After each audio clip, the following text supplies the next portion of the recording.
ओम श्री हरि। अनुराग पदावली पद क्रमांक 286 से 290। सूरदास जी कहते हैं कि कोई गोपी अपनी सखी से कह रही है, सखी मेरे नेत्र कहना नहीं मानते हैं। जहां इन्हें प्रिय लगता है अपने हट से ये वहीं जाते हैं। समाज की लज्जा और भेद का मार्ग छोड़ते डरते नहीं। शाम के आनंद में ही पूर्ण तृप्त रहने के कारण इनके शरीर में रोमांच हुआ करता है। प्रियतम के गुणों का ही हृदय में चिंतन करते रहते हैं और उनका दर्शन करके उन्हीं को पाने के लिए ललचाए रहते हैं। हमको तो तनिक भी गिनते ही नहीं। यदि हम श्याम से मिलने के लिए पश्चाताप करते हैं तो ये मरने व्याकुल होने लगते हैं। मनमाड़ी से ऐसी ही हठ पकड़ रखी है। कर्म से भी उनका ही ध्यान करते हैं। हमारे स्वामी की चरण कमलों के ये भ्रमर होकर उन्हें रात दिन भूलते नहीं।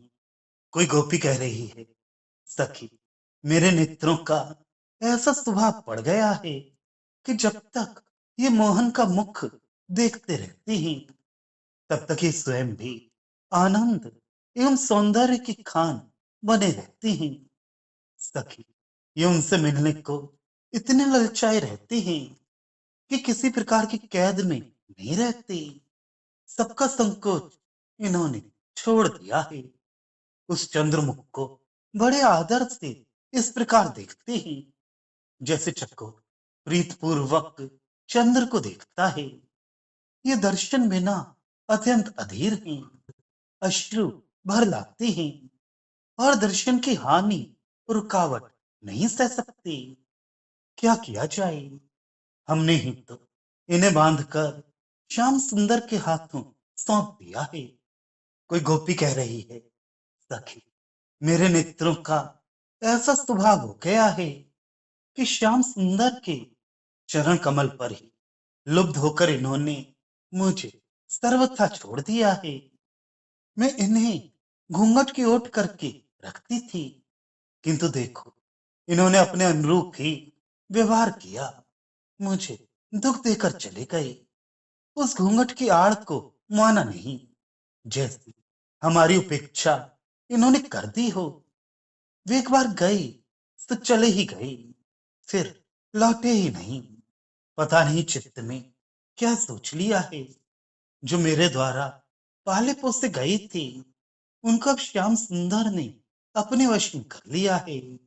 कोई गोपी कह रही है, सखी मैं नेत्रों को समझाकर थक गई, परंतु ये किसी का कहना नहीं मानते। बड़े बेढब इन्होंने पकड़ रखी है। अनजान में ही मोहन के मुख की शोभा देख सम्मुख होकर पीड़ा पीते हैं।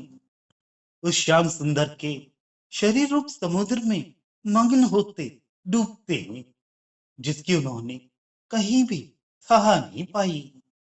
अपने शरीर की सुध भूलकर मैंने कुल की मर्यादा खो दी और जगत के उपहास से भी चली, किंतु इतने पर भी इन्होंने संतोष धारण नहीं किया, मर्यादा का आश्रय नहीं पकड़ा।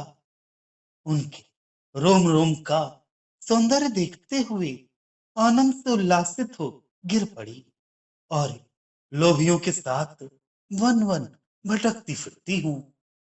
कोई गोपी कह रही है, सखी मेरे नेत्र मेरे कहने पर भी नहीं मानते, अतः मैं हार कर चुप हो रही हूँ, क्योंकि पास से पुकारे जाने पर भी ये सुनते नहीं। जब से इन्होंने श्याम का मुख देखा है तब से ये ऐसे हो गए हैं जैसे मेरे हैं ही नहीं। जब मुझे ये स्मरण आता है तभी मैं पश्चाताप करती हूँ, जैसे मुझ में इन्होंने स्थायी निवास मान लिया हो। इतने पर भी जब कभी ये आते हैं तब बहुत अधिक लड़ते झगड़ते और मुझे भी बलपूर्वक उधर को ही ले जाती हैं। ये उन मोहन के दूत हो गए हैं।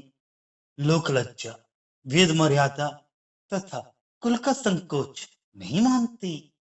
अत्यंत दुष्ट बने रहती हैं। पता नहीं कौन सा जादू डालकर श्याम सुंदर ने इन्हें पकड़कर अपना दास बना लिया है।